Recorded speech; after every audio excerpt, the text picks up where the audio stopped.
Alhamdulillah. Alhamdulillahi Rabbil Alameen. Wassalatu wassalamu ala Sayyid al-Mursaleen. Amma ba'd. فأعوذ بالله من الشيطان الرجيم بسم الله الرحمن الرحيم.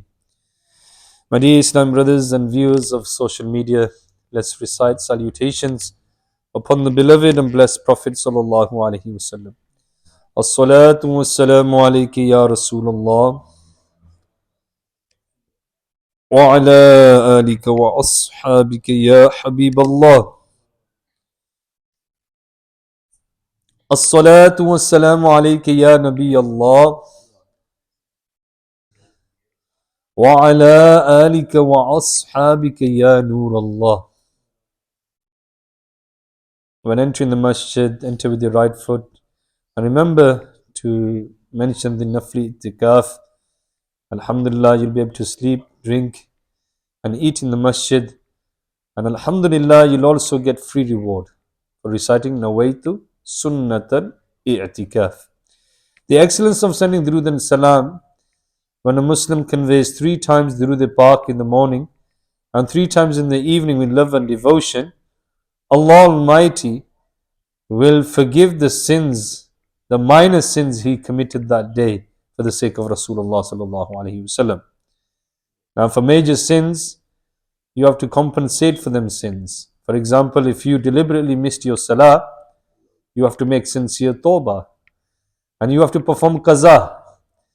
And same again, we've heard a few mobile phones trigger off in the masjid where there's music, and this is a major sin as well.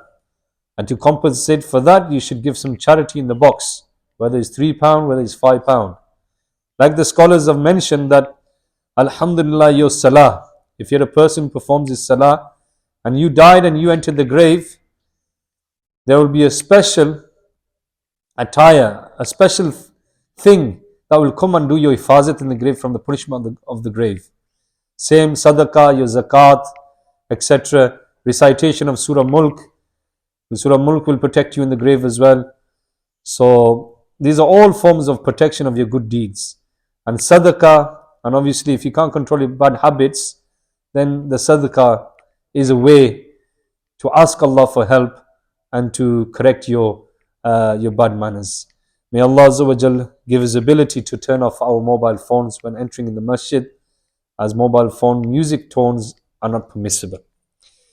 Here in the book Call to Righteousness, on page 491, it mentions regarding, does a son beat his father?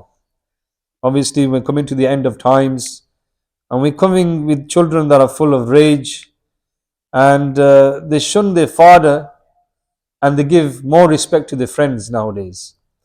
So it is here, it states in a book, Tanbihul Ghafilun, that a person came to Sayyidina Abu Hafs, Rahmatullahi Ta'ala alayhi, who was a religious scholar at Samarkand. The person said, my son has beaten me. Astonished, the scholar asked, does a son ever beat his father? The person replied, yes, this has happened. Sayyidina Abu Hafs Rahmatullahi Ta'ala anhu asked, have you taught him Islamic knowledge and manners? The person replied in the negative. He Rahmatullahi Ta'ala alayhi further asked, have you taught him the Holy Quran? The person replied, no. He Rahmatullahi Ta'ala alayhi then asked, what does your son do? What is his job? The person said, he's a farmer. Sayyidina Abu Hafs Rahmatullahi Ta'ala alayhi said, do you know why he has beaten you? He replied, no, I don't have the answer. Then, with the purpose of reforming him and making him realize his mistake, Sayyidina Abu Hafs Rahmatullahi Ta'ala alayhi said, perhaps he may be riding a donkey to his field in the morning, following a bull and being followed by a dog. Since he does not know how to recite the Holy Quran and is hence deprived of spirituality, he may be singing some songs in heedlessness. Meanwhile, you may have come in front of him and he may have thought that any bull had come in front of him. Those thinking so, he may have hit something at the head to drive the bull towards the field. Be thankful that your head is not bleeding. So, dear Islamic brothers and viewers of social media, did you see the harmful consequences of not giving Islamic upbringing to one's offspring?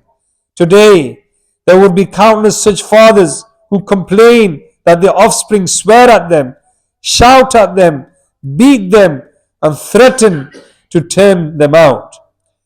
The goodness of parents in the world as well as in the hereafter lies in providing their offspring with Islamic teachings in accordance with the Sharia and the Sunnah. Otherwise, even if they got worldly success, they would find it extremely difficult to attain salvation in the afterlife. Listening to the terrifying narrated sayings about a father who failed to give his offspring proper Islamic upbringing. Faqih Abu Lays al-Samarqandi rahmatullahi ta'ala alayhi has narrated, the wife and the offspring of a man will beseech, meaning girgirake, in the court of Allah Almighty on the day of judgment. O our Creator Azza wa Jal, make this person fulfill our rights. He never taught us about religion. He provided us with haram sustenance, and we were unaware. The person would then be beaten so severely to haram sustenance, due to haram sustenance, that his skin and even flesh would come off his bones. Then he would be brought to the scale, where angels would bring his good deeds as heavy as the mountain. One of his family members would come forward and say, I am short of good deeds. So he would take good deeds from his. Then another will come and say, you made me eat interest. He would also take good deeds from him. In this way, his family members would take all his good deeds, and he would say, while looking towards his wife and offspring in despair and grief, now I have the burden of only those sins and cruelties which I committed for you. At that time, angels will announce, he is the unfortunate person whose family members has taken his good deeds, and he has entered the fire of hell because of them. Astaghfirullah. Sallu ala al-Habib. Sallallahu ta'ala ala Muhammad. Sallallahu alayhi wasallam. If you are a parent, if you are a father that has offsprings, and Alhamdulillah, Dawateislami gives you this education. It caters for those who want to come close to the Deen of Islam. Now, Dawateislami has set up online academies for Quran teaching. Like we heard in the dars that the son was deprived of reciting the glorious Quran. Your wife as well can recite the glorious Quran, and it's a duty upon the husband to give this Islamic education to his family. And it doesn't take a lot of money, and it could only just take up to about 3 to 4 months or maybe 5 months to educate them online by sitting in their own environment at home and peacefully study half an hour a day for 6 days. So inshallah, you can contact me and I can arrange an online teacher, whether a female teacher or a male teacher, to educate your children. And this is the reason why our children nowadays, they're far away from religious education. And this is why they are disrespecting their parents. And we've come across the majority of our youngsters are involving themselves in drugs, alcohol, and the mahal and the surroundings that they get involved in, and they get up to no good nowadays. And it's difficult for the parents to control them. It's because they've been busy with worldly affairs, working day and day and night just to provide for that son, clothing, food on his table, and buying a house for him. The struggles the father and the mother go to bring up that child, but at the end, that child, when even the father, when he becomes old, they don't even look after him. They actually take the house on their names and they actually kick them out. They're following the traditions of non-Muslims. Now, there was a waqiyah that there was a son who was trying to take his mother's house on his name.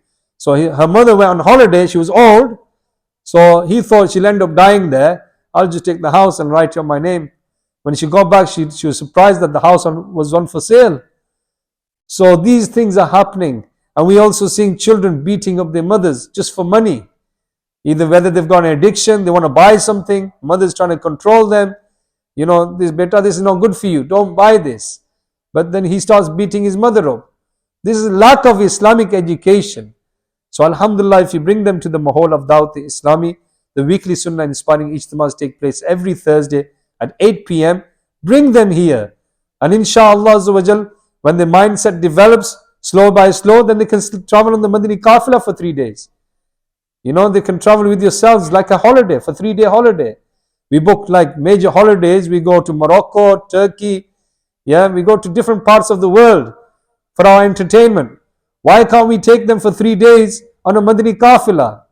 To learn religious knowledge. And inshallah, they will become better Muslims. Just to finish off, there was a child that came to the madrasa. And the father was struggling with this child. And he took him to different madaris. But when he brought him to Madrasatul Madina, and when we did the dars regarding the respect of parents, that you should kiss the hands and the hands of your mother and feet of your mother. And this individual, when he went home, he kissed the hands of his parents. And that parent came, and there was tears in his eyes. And he was saying how grateful he was to Dawat-e-Islami.